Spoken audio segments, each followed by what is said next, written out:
Gentlemen, people who rightly believe that binary gender labels are outdated and restrictive, welcome to the 2019 Nerd³ Awards. Now, I think you'll all agree with me that 2019 was a year that went by faster than a diuretic Usain Bolt, and as such, we're just going to get right on into it.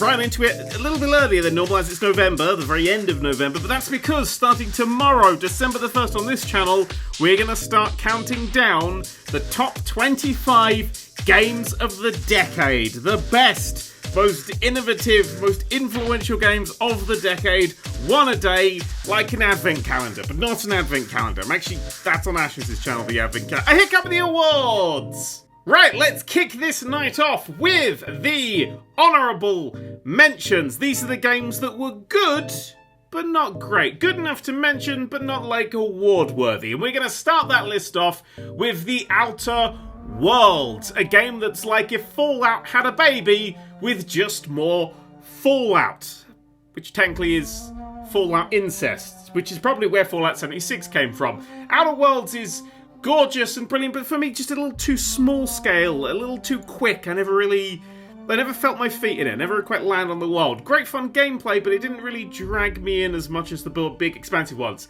Outer Worlds 2, when that inevitably comes out, I think is gonna fucking rock the house. But until then, only an honourable mention. Super Mario Maker 2. Ah yes, the game that taught me two things. 1, designing levels is difficult, and 2, people are bastards. The amount of really mean, vindictive, vicious levels in that game, through the fucking roof. But it was fun, and I enjoyed touching more Marios than during my brief stint as an Italian proctologist.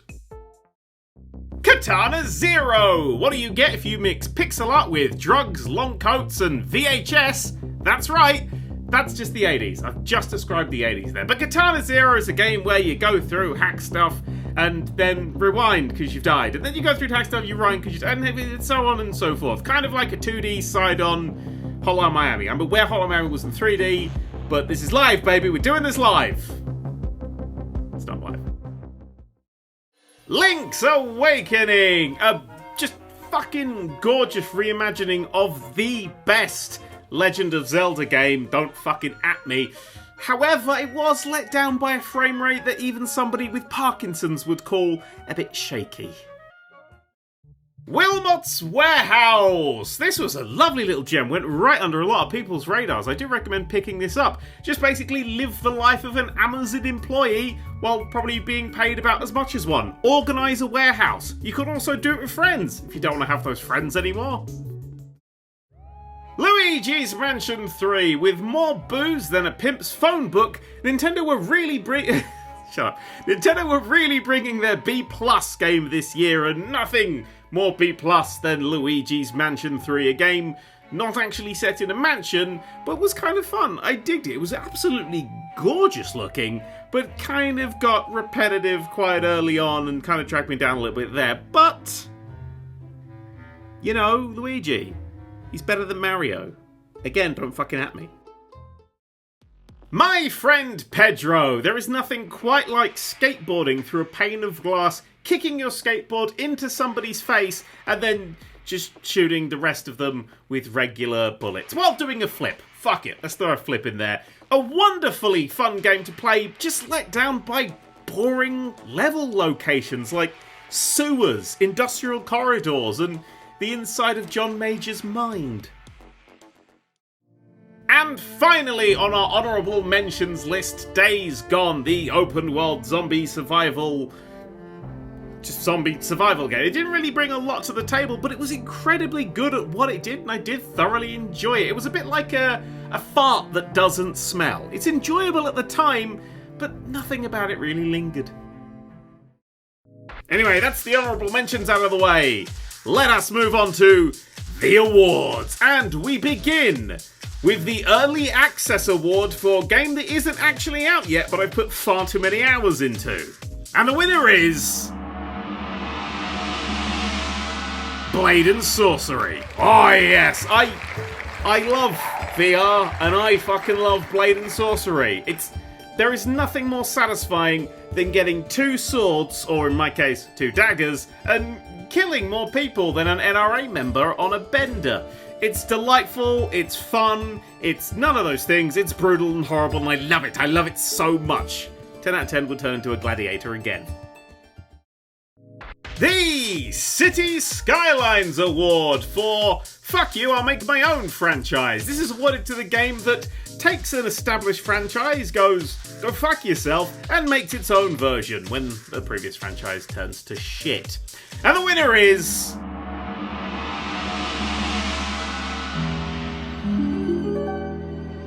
Bloodstained Ritual of the Night. Now, legally, it's not a Castlevania, which just goes to show how far away legally is from the actual truth. In actuality, it's a Castlevania, a fucking banging Castlevania, to use a word that was probably popular about 7 or 8 years ago.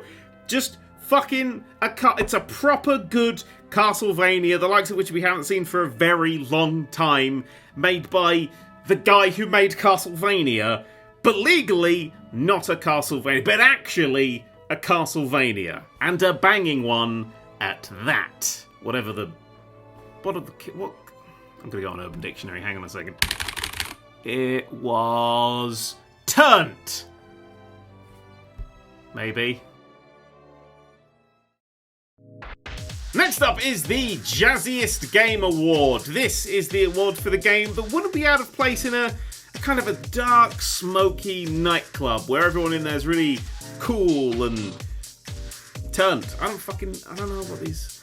And the winner is... Ape Out! Now, I like throwing men up against walls as much as the next guy, but in Ape Out, they just explode into limbs and torsos and bits that you can then grab and throw at other people. It's a game where you play as an escaped monkey just fucking the shit out of stuff. And I love it.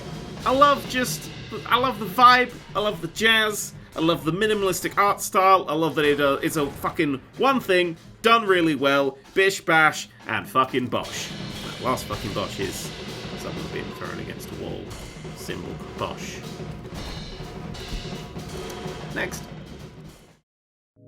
Next up is the 74 Hot Dogs in 10 Minutes Award. This is the game for technical achievement, which is what was the best not shit port. And the winner is... The Witcher 3 on Switch. Because some fucking how they managed to get The Witcher 3 working on the Switch. The Witcher 3, which is originally built for like the PS4, which is the games console, on the Switch, which is just the computer chip someone's taken out of a washing machine with a screen attached. How? I do not fucking know. I actually took the cart apart to see what was inside, and a demon flew out. So, I'm not saying black magic was involved, but black magic was involved. Next up is the Honk Award, and the winner is... Untitled Goose Game.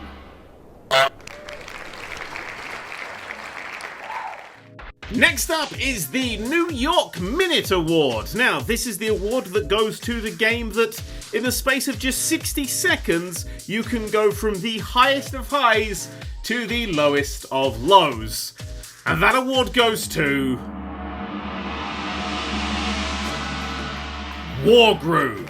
Like an inverse John Wick, one of my little battle dogs will die and my front line will just dissolve like a soluble paracetamol in acid.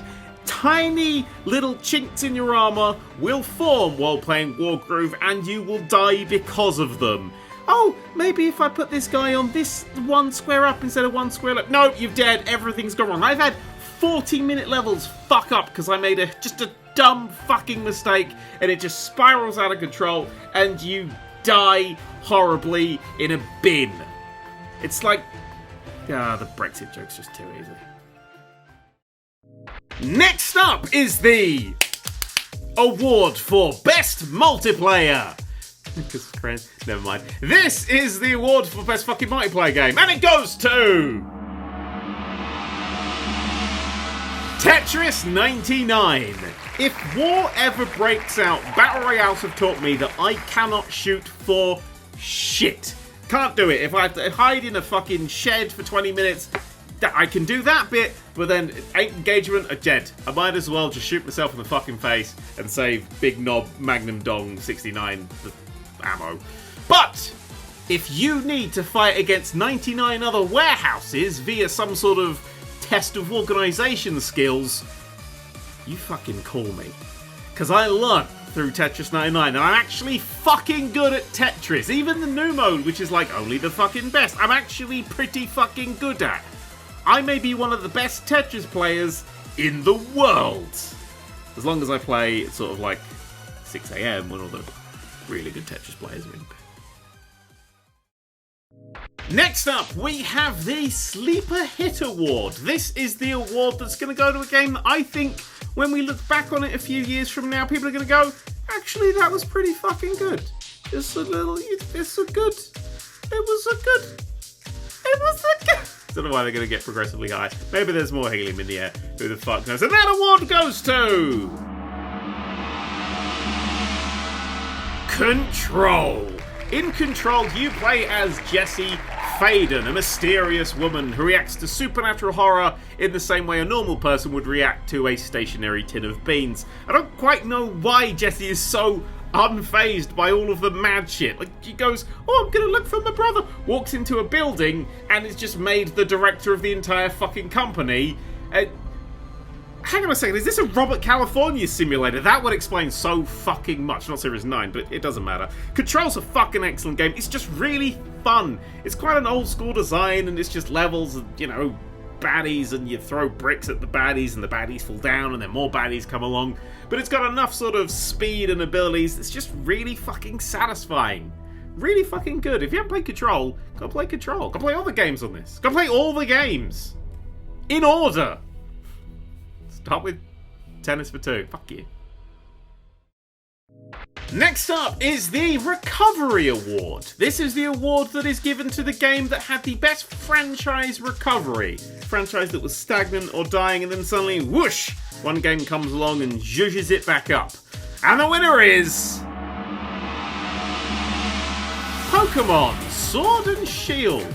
Now, sure, the internet hates it, but the internet also likes to draw pornography of Sonic the Hedgehog. And I'm not talking about normal Sonic Hedgehog, I'm talking about movie Sonic the Hedgehog before the CGI change. Rule of thumb, don't trust the internet. But Pokemon Sword and Shield is just a fucking great Pokemon game, and for years I've wanted just a game that feels like an adventure again. The big wild area is really fun. The big stadiums, as fucking nonsensical as having a big stadium surrounded by just like 6 houses is, it just feels like it's a big, proper fucking battle. Hop could die in a fucking ditch, but everything else is fucking great. And yeah, they chopped out most of the fucking Pokemon, but oh no, they chopped out the keys. Actually, I don't know if they chopped out the keys. In fact, knowing some of the Pokemon they cut out, they didn't cut out the key. But whatever. 400 and something is enough Pokemon to catch. I know that because I won't bother to catch them. So any more is just a big waste of smelly time. And the game's fucking great. And Sobble. I mean, I honestly would kill 95% of the Pokedex just for Sobble. The next award is the I Expected Nothing, but was pleasantly surprised award. And this goes to the game that I had literally zero expectations for, but enjoyed thoroughly. And the winner is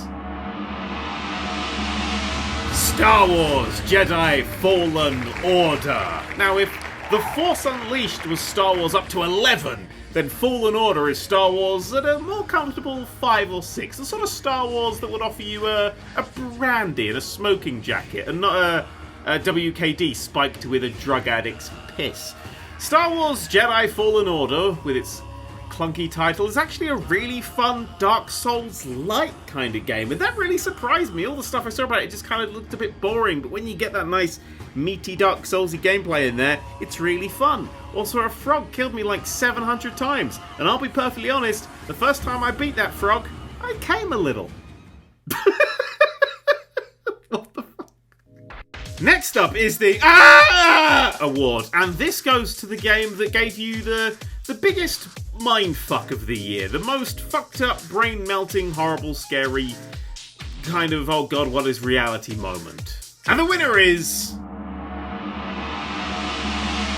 Superliminal.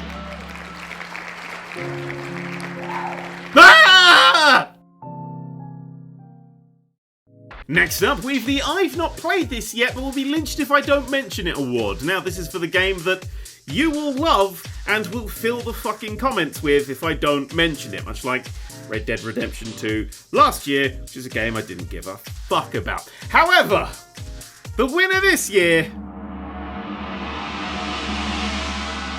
I wouldn't have given it to Red Dead last year, because fuck that game. Disco Elysium! Part book, another part book, a third part, also a book. It might just be a book, but apparently it's kind of a detective-y, weird, getting in your own head and kind of really weird leveling, but not really leveling, just kind of learning bits about how your brain works while also trying to solve a murder in the style that you want. I really want to play, I just didn't have time. So Disco Elysium, I might as well just give a fucking award to it because it looks like my kind of thing. But I haven't played it yet. And you'll fucking... I basically saved the comment section. You're fucking welcome. Next up is Rebecca's awards. This year Rebecca has 2 awards to give, and I agree with both of them for a change. The first of Rebecca's awards goes to... Baba Is You, a game that is to logic what Go Fuck Yourself is to logic. And if that doesn't make sense, just rearrange it until it does. Baba Is You is one of the hardest fucking puzzle games I've ever played. It makes me hate my own stupid brain. It's not a game about thinking outside the box. It's a game about just... Stop thinking about a box entirely. Stop thinking. It's not even a game about thought. It's a game about just letting your mind melt like a bubble of whatever the fuck's inside a lava lamp and reforming it and going, actually, if I turn the wall into water and fly over the thing and whoa, I'm a key. But it's great. And the second Rebecca Award goes to... Rad! The world has died twice over. Fuck it, let's do the 80s again. That is roughly the plot of Rad, a roguelite from Double Fine that Rebecca has done nothing but play this year. Pretty much just endless runs on Rad. Now, I'm not very good at Rad. I've still not finished Rad. And I'm there like, oh, look, I've got a little man, and he fires a thing. And then I look over at Rebecca's screen, and Rebecca's character has turned into a fucking half-spider, half-snake hybrid that can fly, and all of its limbs are doing fucking Cooking Mama minigames. I don't know, but it's a game where your whole body just gets broken down and built back up again, and it's fucking 80s themed. It's Double Fine. It's a fucking Double Fine game. I fucking love Double Fine games. Next up is the award for Best DLC. This goes to the Best DLC. And the winner is... Forza Horizon 4 for Speed Champions. In brackets, the Lego DLC. Now, this was a DLC so good it made me buy the fucking game to play it. Like that, I don't think that's ever... I've never seen DLC and gone, I should pick that entire game up.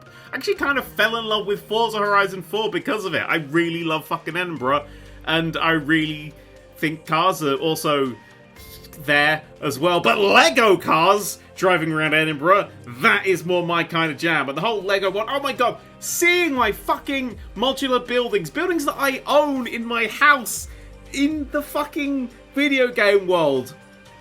It's amazing. I love that. Seeing them realised in the video game, that's great. Especially considering that I'm a millennial and they're literally the only buildings I'll ever own. Next up is the Why the Fuck Is It 4 AM award, and this goes to the game where I look at the clock after playing it for 20 minutes and it's 7.5 years later. And the winner is... Planet Zoo. Very much like Planet Coaster before it, Planet Zoo has come along and I haven't put enough time into it. I feel that way about Planet Coaster as well, like I haven't put enough time into it, but I put hundreds of hours into Planet Coaster. It's never enough.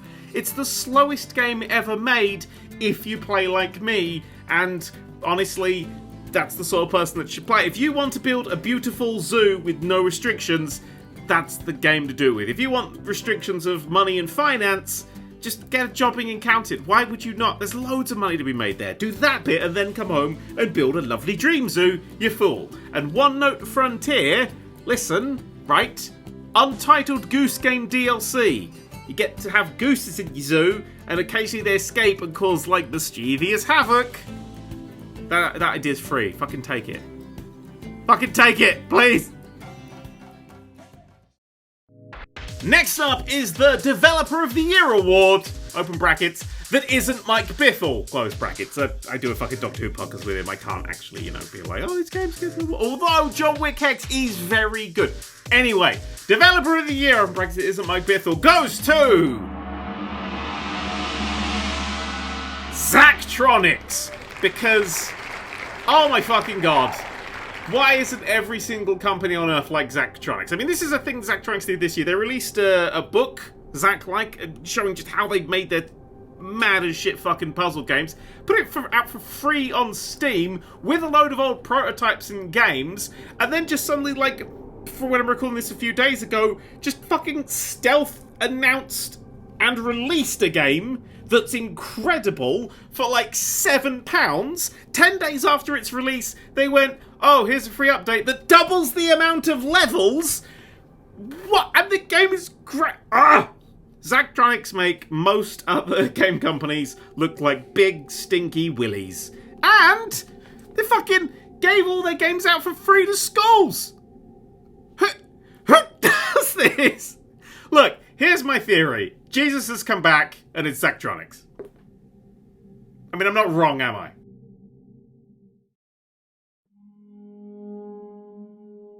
Alright, now, settle down. Settle down. We've done some good stuff. We need to take a break. We need to talk about the shit. We need to go through the poop awards. Without shadow, there is no light. Or whatever the fuck man has said in that one song. The poop award this year goes to Kingdom Hearts 3. Look, I know it's not a game for me, but I also know that baby food isn't for me, and if I saw baby food made of fucking dirt and broken glass, I'd still probably criticize it. Kingdom Hearts 3 was the game I played this year and just went, why the fuck does anybody like this franchise? This is awful. This is like having a cheese grater gently rubbed across my penis. This is not fun. This is hot. They made me hate Disney, and I have more sum-sums than I have happy memories, and I have a lot of happy memories.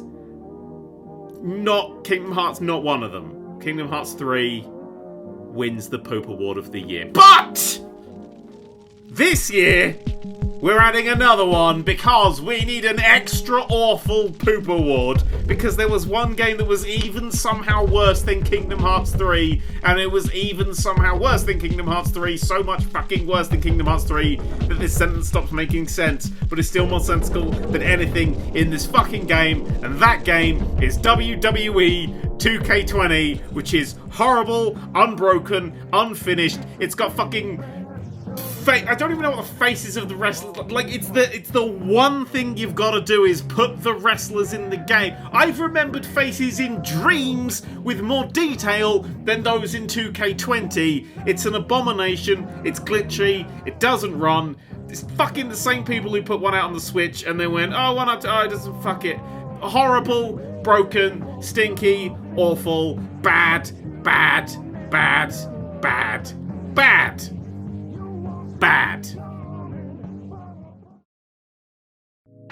But anyway, let's leave the terrible video games behind. In fact, let's leave this year behind and very briefly look at the games that are coming out next year, because this is the One to Watch Award for 2020. The game that I think is going to be the best game of next year. I'm saying what it is this year, so next year you can all go in the comments and tell me how wrong I am. Because next year we've got the following games coming out. Cyberpunk 2077, Psychonauts 2, a fucking Half-Life game, Dragon Ball Z Kakarot, Final Fantasy VII Remake, which actually looks pretty fucking good, Watch Dogs fucking Legion, Flight Simulator, which looks realer than real life. Breath of the Wild 2. But the award for the one to watch 2020 doesn't go to any of those. It goes to Animal fucking Crossing New Horizons. Fuck your social life. If you have good friends, they'll be playing it too. Okay. Got a little bit excited. That is a hell of a list of games coming out next year. Super excited for 2020, but we now need to talk about the top 2 games of the year. We've got our best game, we've got our runner-up, and this is the runner-up award. Sekiro: Shadows Die Twice, the second best game of this year. I adored my time with Sekiro. It's hard. Oh, is that game hard? I streamed, I think, all of it, and honestly, I've invented new swear words. Twitch had to write new terms and service to deal with the swear words that I invented while playing Sekiro. It makes Dark Souls feel about as difficult as hugging a nice teacher. It's just an absolute fucking ball ache, and you just have to get better at it. And it's not as convoluted as Dark Souls, it's not as confusing, the lore is straightforward, there's cutscenes that I understood. I didn't have to go on a wiki and be like, why am I collecting umbilical cords? It was just a solid fucking game, and so far away from Dark Souls, but so close to it as well. So perfectly balanced. I think, honestly, it's the best Souls-like gameplay we've ever had. And I love the freedom of movement that came with it. I love so much about that game. It's so extraordinary. I do not recommend it if you have never played a Dark Souls game. It is really fucking hard. But it's worth it. It's so worth it. Beating those fucking... The second half of that game is just boss, and beating your way slowly through them and just being forced to get better. It's just so incredible. Such an incredible feeling. Such an incredible world. So different, but so similar, and oh, what a game. Oh my fucking god. What an incredible, incredible fucking game.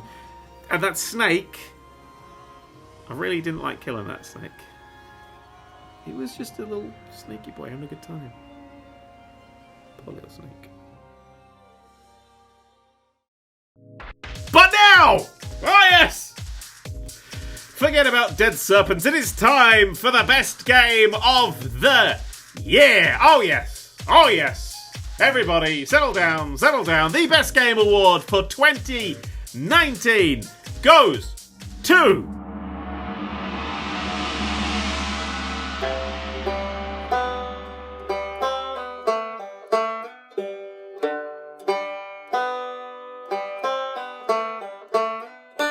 The Outer Wilds. There are so many games out there that feature space travel, and yet none of them really get it. The horror of an endless dark vacuum so intent on killing you that just 90 seconds in its inanimate presence is more than enough to freeze, suffocate, and explode you inside out. Space is literally the worst place in the universe. People always think of space as above us, but it's not really. You don't have to look up to see space. You have to look away from safety to see space.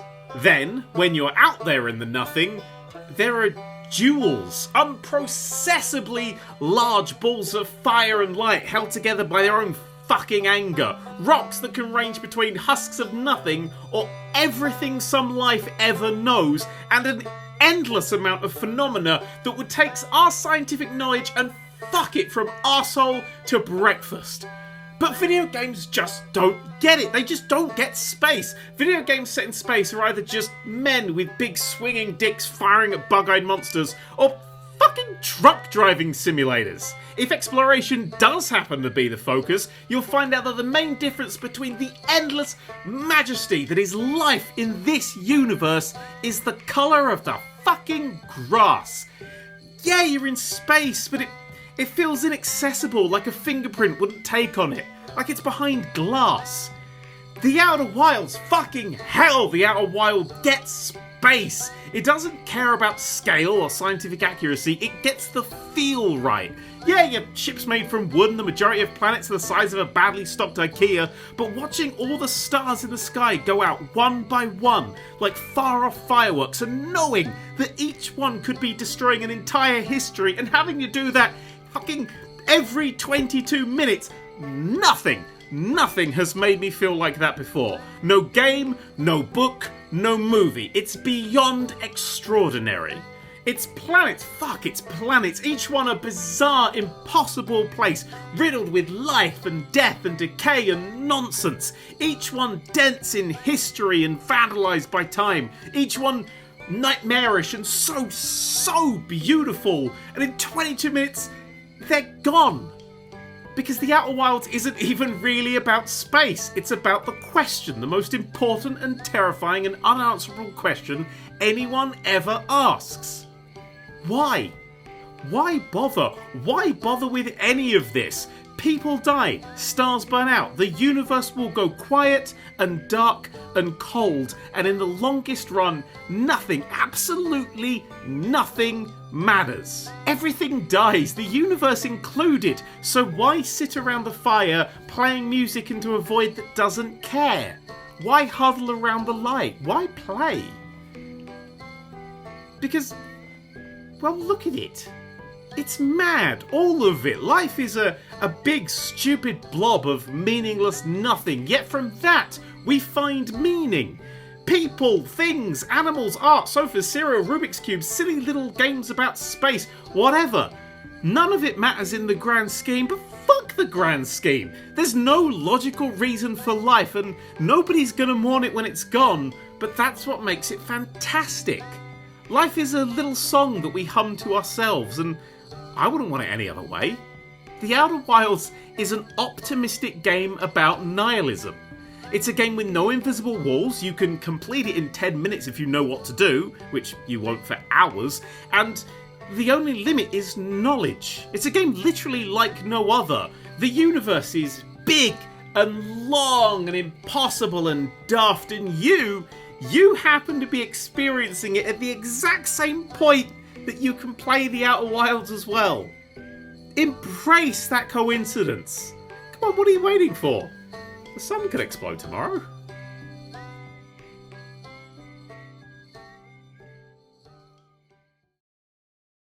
Anyway,